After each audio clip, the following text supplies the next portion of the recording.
Myanmar থেকে বাংলাদেশ পাচারের পথে মিজোরামের মামিক জেলায় আগ্নেয়াস্ত্র সহ আটক 5 স্মাগলার, জব্দ 6টি AK-47, 13টি ম্যাগাজিন ও 10,050টি গুলি।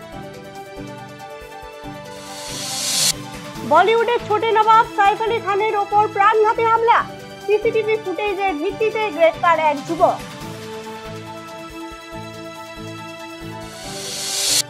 মিজোরামের 25তম রাজ্যপাল হিসেবে শপথ নিলেন প্রাক্তন সেনাপ্রধান VK সিং।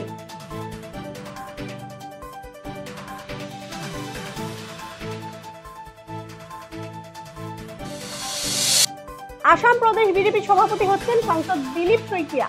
সভাপতি পদের জন্য মনোনয়ন দাখিলের অন্তিম দিন বৃহস্পতিবার পর্যন্ত জমা পড়েছে একটি মাত্র আবেদন।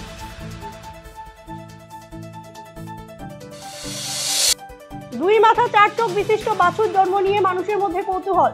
চাঞ্চল্যকর ঘটনাটি সংঘটিত হয়েছে উত্তর ত্রিপুরার সরসপুর এলাকায়।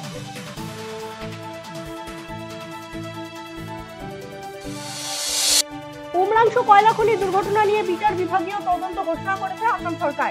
এখন পর্যন্ত 9 শ্রমিকের মধ্যে 4 শ্রমিকের মৃতদেহ উদ্ধার।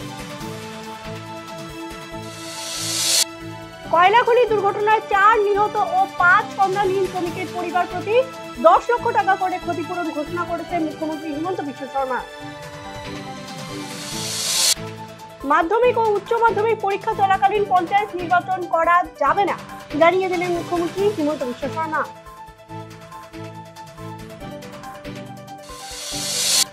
শিলচরে অনুষ্ঠান ভবন মিলন মন্দিরের গুদামে ভয়াবহ অগ্নিকাণ্ড, চকেশ্বরী টেন্ট হাউসের গুদাম থেকে আগুনের সূত্রপাত।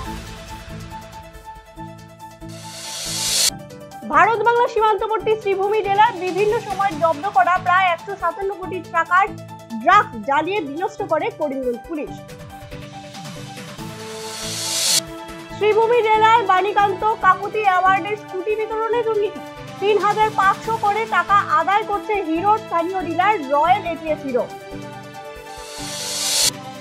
নিউজটি লাইক, কমেন্ট এবং শেয়ার করে অবশ্যই ভুলবেন না। সাথে সাথে নর্থ ইস্ট আপডেটের ফেসবুক পেজটিকে লাইক করবেন এবং নর্থ ইস্ট আপডেটের ইউটিউব পেজটিকে সাবস্ক্রাইব করা ভুলবেন না। দেখতে থাকুন নর্থ ইস্ট আপডেট, নিরপেক্ষ, নিরন্তর।